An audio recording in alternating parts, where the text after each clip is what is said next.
L'un gagne, l'autre pas. Dans l'avalanche des livres de la dernière rentrée, 2 romans écrits par des inconnus. 2 romans qui, quoi qu'on puisse en dire, sont de vrais livres avec de vrais auteurs. 4 mois plus tard, l'alchimie mystérieuse du succès que nous appellerons ici le sort est passée par là. Marie Darrieussecq, avec son premier roman, Truisme, a tiré le gros lot en se maintenant de longues semaines durant en tête des ventes. Xavier Bazot, qui avec Un fraisier pour dimanche signe son second roman, attend toujours le premier article qui reconnaîtra son travail. Qu'est-ce qui fait un succès ou un échec commercial? Et surtout, est-ce la seule chose que l'on puisse attendre d'un jeune auteur? Tentative d'approche d'une esquisse de réponse éventuelle, avec d'abord dans le rôle du roi du pétrole, Marie Darrieussecq. Que l'éditeur qui acceptera de prendre en charge ce manuscrit s'exposera à d'infinis ennuis. La prison ne lui sera sans doute pas épargnée et je tiens à lui demander tout de suite pardon pour le dérangement. Vous me demandez si en écrivant Truisme, je pensais à la publication. On y pense toujours comme un rêve, comme une espèce de frontière, comme une espèce de porte qu'on essaie d'ouvrir et dont on cherche un peu la clé, forcément. Mais en même temps, on écrit toujours tout seul et on écrit avec ce qu'on a en soi. Et le rêve était d'être publié, mais la réalité, c'était uniquement ce que j'avais à écrire. C'était uniquement ces phrases-là et je ne pouvais pas en écrire d'autres. Mais je crois qu'il n'y a pas d'écrivain maudit, c'est-à-dire que le réseau éditorial est assez serré pour que quand on persiste, quand on travaille, quand on y croit, quand on continue, on arrive à se faire attraper dans le filet. Par contre, le succès, ça c'est beaucoup plus imprévisible, je ne sais pas du tout comment ça se passe et ça a sans doute quelque chose de très irrationnel. Alors ça représente quoi ça aujourd'hui? Ça c'est un livre qui est juste dans la continuité de ce que j'ai toujours écrit et de ce que j'écrirai. C'est pas la première brique de quelque chose, c'est quelque chose qui va passer. C'est le début d'une œuvre ou pas? Non, c'est pas le début d'une œuvre. Mon œuvre, enfin, j'aime pas ce mot-là, mais mon œuvre, elle a commencé à 6 ans si on va par là. Ça fait 20 ans que j'apprends tous les jours à écrire. Donc ça, c'est juste une étape parmi d'autres. Vous avez la gloire avec vous et vous êtes en tête de toutes les listes de livres. Vous avez vendu combien de livres, Marie? 150 000. Pas mal. Qu'est-ce que vous allez faire de tous les sous? Ça me regarde pas du tout. Bah si, parce que je suis votre voisine. Alors si vous achetez une grosse voiture et que je ne peux plus me garer à côté de vous, ça m'intéresse. Je crois que je vais m'installer dans le plus grand, mais je ne sais pas encore dans quel quartier. Bon. Et vous allez vous marier? Ça regarde personne non plus. Ah, c'est pour la liste de mariage. Je pense savoir si je peux déjà penser à votre cadeau de mariage. C'est avec le Figaro, donc ils font ce qu'ils veulent. Mais... Bon. Ce livre, l'idée est merveilleuse puisque nous entrons au fond des mythes et du subconscient, j'aime pas ce mot horrible. Malheureusement, vous écrivez comme une cochonne. Alors ça, vous avez lu le Figaro de ce matin? Non, je l'ai pas lu. Mais c'est vrai. Je veux dire, j'ai vous ne deviez pas avoir de très bonnes notes en dissertation à Normal Sup. Mon Dieu, détrompez-vous. Si. Ah ben dis donc, le niveau des professeurs a beaucoup baissé. C'est dommage. Je veux dire, c'est le seul critique que je puisse vous faire parce que... Je ne suis absolument pas d'accord avec vous. Le livre de Marie Darrieussecq raconte, on le sait, la transformation d'une jeune femme en truie. Pas en papillon ou en chat de gouttière, en cochonne. On peut avancer que c'est la nature de cette métamorphose qui a poussé une large partie du public vers son livre, plus que toute autre fin littéraire. Mais soyons justes, les journalistes sont aussi voyeurs que les autres. Et la grande curiosité des médias, de la télévision en particulier, reste la première explication de ce succès. Comme Marie Darrieussecq a tout de suite accepté de jouer ce jeu, pour Noël, elle est même allée jusqu'à interviewer Alain Juppé pour le magazine Elle, les rotatives ont continué de tourner. Et l'on retrouve bien évidemment ici le vieux malentendu entre le livre et la télévision. L'écrivain qui traîne dans les médias devient un sympathique acteur pour prestations diverses, un personnage derrière lequel, rapidement, le livre disparaît. Au bout d'un moment, c'est bien simple, on dirait qu'il n'a jamais existé. Marie, ça va pas? C'est quoi le problème pour écrire des trucs comme ça? C'est quoi? Je sais pas. Ça va aller? Moi, ça va très bien. C'est rien, c'est sûr, ça va. Hein? Vous êtes perturbé en ce moment, c'est rien. Ça va passer, c'est rien du tout. Vous allez parler 1h30 avec le monsieur, une petite heure avec le monsieur. C'est un docteur, ça va vous faire du bien. Hein? Me touche pas. Je ne touche pas, Marie, bien sûr que non. Toutes les occasions sont bonnes pour venir caresser les femmes. Ce que je vois dans les médias, c'est pas moi, c'est un personnage de fiction que sont en train de créer les médias et auquel je participe évidemment. Mais c'est une création. Vous agacez aussi beaucoup, qu'au bout d'un moment on se dit... J'ai toujours agacé, ça n'a jamais changé. C'est toujours très agaçant de dire j'écris, je veux écrire, c'est ça ma force, c'est ça qui me tient. C'est toujours quelque chose d'agaçant l'écriture, et tant mieux. Un tel succès, ça n'arrive qu'une fois. Donc je sais pas, moi, de toute façon, c'est pas des choses qui me préoccupent. c'est très extérieur à moi, à l'écriture, tout ça. À savoir, est-ce que matériellement, ça vous rend heureuse, ça? Matériellement? Oui, parce que ça vous fait gagner plein d'argent. Ah oui, bien sûr.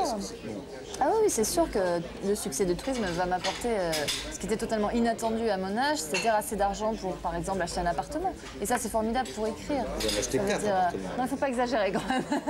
Mais c'est formidable parce que, en particulier, j'ai toujours voulu écrire et c'est difficile d'écrire dans le monde tel qu'il est parce qu'il faut gagner de l'argent, il faut gagner sa vie. Arriver à concilier un métier et l'écriture, c'est très difficile, ça demande un temps fou. Parce qu'on écrit 3-4 heures le matin, mais il faut aussi avoir le temps de penser à ce qu'on vient d'écrire et à ce qu'on va écrire. En fait, ça me prenait presque toute ma journée. Donc jusque-là, je m'étais débrouillée avec des bourses de thèse, des choses comme ça. Et aussi parce que faire une thèse, ça m'intéressait sur le plan littéraire. Mais l'avenir était assez incertain. Enfin, par exemple, être prof, moi j'aime beaucoup enseigner, mais ça prend énormément de temps et ça m'angoissait. C'est vrai que là, j'ai la possibilité d'envisager l'avenir d'une façon beaucoup plus libre et ça, c'est extraordinaire pour l'écriture. Je pense que le succès de Maria Darrieussecq est lié à son adéquation avec un air du temps. Point de vue thématique, c'est un livre de la dépossession de soi qui s'exprime à travers le sexe. Et au point de vue du ton, c'est un livre qui table pour l'essentiel sur la dérision, qui va tout à fait dans le courant de refus de la profondeur, de l'esprit de sérieux. Donc ça correspond parfaitement à des attentes d'un public large. Et puis, il me semble qu'à l'inverse, Xavier Bazot se situe dans une toute autre perspective. Il construit une œuvre à l'écart du temps, tout au moins, qui aura sans doute sur le long terme des corrélations avec le temps, dont on s'apercevra des corrélations, mais qui pour l'instant est un univers en soi, poétisé, et qui ne table sur aucune des attentes du public.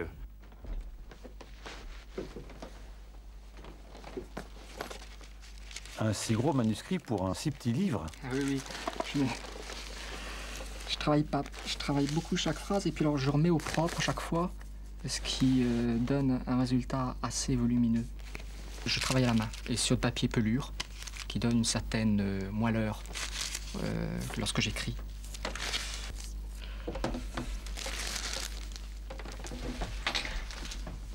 Votre premier roman, Tableau de la Passion, avait été publié chez POL. Est-ce que vous regrettez aujourd'hui de ne pas publier chez POL, vu le succès que remporte Marie Darrieussecq avec son truisme chez POL? Non, pas du tout. D'abord, peut-être que le fraisier chez POL n'aurait pas... j'ai vendu 514 exemplaires de Tableau de la Passion chez POL. Là, je crois que Chronique, donc les nouvelles qui sont parues l'année dernière au Serpent, ont été vendues à 820. Alors, je ferai remarquer que je suis en croissance de 60%, ce qui est un résultat que m'envierait plus d'une entreprise française. Imaginons que la progression de 60% se continue, je vais arriver à 1300 exemplaires du fraisier pour dimanche. C'est une courbe vertigineuse qui m'effraie un peu. Non, c'est pas parce que j'aurais été chez Paul que le fraisier aurait forcément... non, ça tient à un livre, ça tient peut-être à un journaliste qui va soutenir un livre et qui sera entendu, etc. Mais c'est une suite de hasards. Et ça peut être ce livre-là, ça peut en être un autre. Moi, je serais très content si, bien sûr, mon livre se vendait à 100 000 exemplaires. Je serais très content de ce mécanisme. Donc, je n'ai rien contre le mécanisme, puisque si je pouvais en profiter moi-même...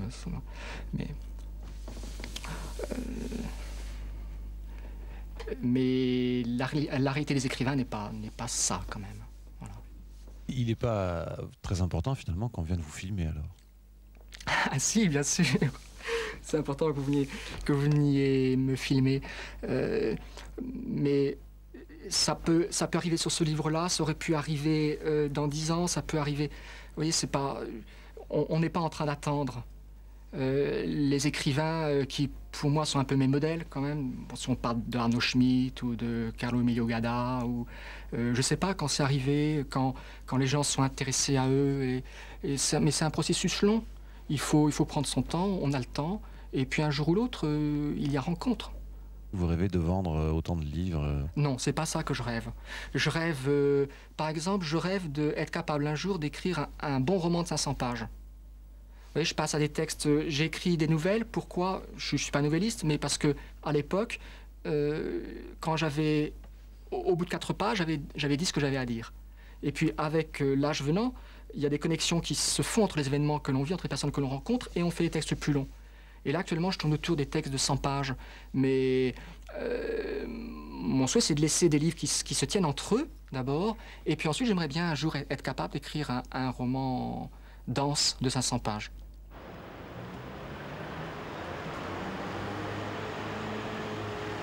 La roue a tourné. Marie Darrieussecq est en train de déménager. Et Xavier Bazot attend encore, visiblement sans angoisse particulière, le premier véritable article sur son livre. Les éditions du Serpent à Plumes qui l'ont accueilli font partie, comme d'ailleurs POL, de ces petits éditeurs qui permettent encore à un auteur de naître lentement, loin de la pression des résultats et des marchés. Donc je crois que Xavier Bazot est un auteur à la fois discret, qui avance à son rythme, son œuvre avance à son rythme. Il n'y a pas besoin d'aller plus vite, d'accélérer le pas, ni dans les médias, ni en librairie.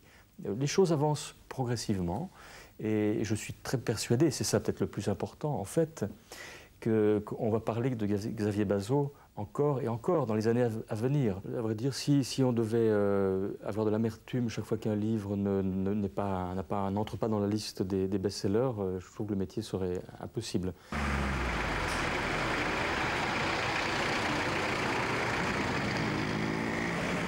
Je parle de mon travail de libraire. Deux livres que j'aime vraiment autant, que je place côte à côte, que je défends avec la même conviction, eh bien, un va partir tout de suite. Ce sera toujours le même que les clients vont acheter. Et l'autre, je n'arriverai pas à le défendre. J'en vendrai 2, 3. Et un partira par dizaines, vingtaines. Et Truisme, vous avez eu beaucoup à le défendre? Non, j'ai plus eu à le défendre. Quand j'ai ouvert, toute la presse en avait parlé. C'était déjà un livre qui se vendait tout seul. Et vous l'aviez senti? J'avais senti que c'était un livre qui avait des chances d'avoir beaucoup de succès, mais pas le succès aussi important qu'il a eu, ça non.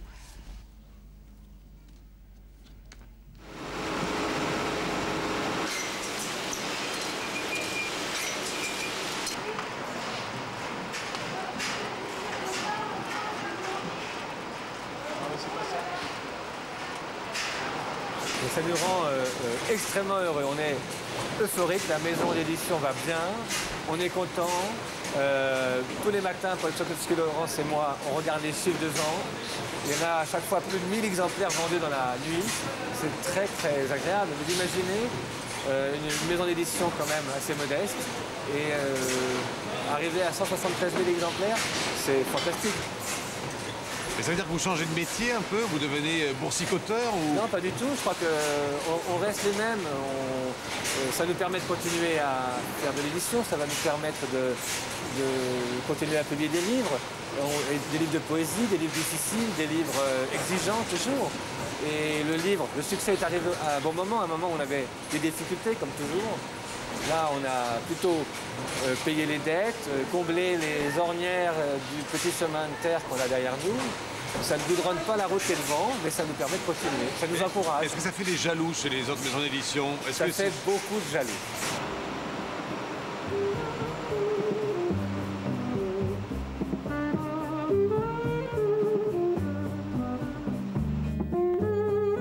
Peut-être ignorez-vous encore que le roman de Marie Darrieussecq s'appelle Truisme et qu'il est paru chez POL.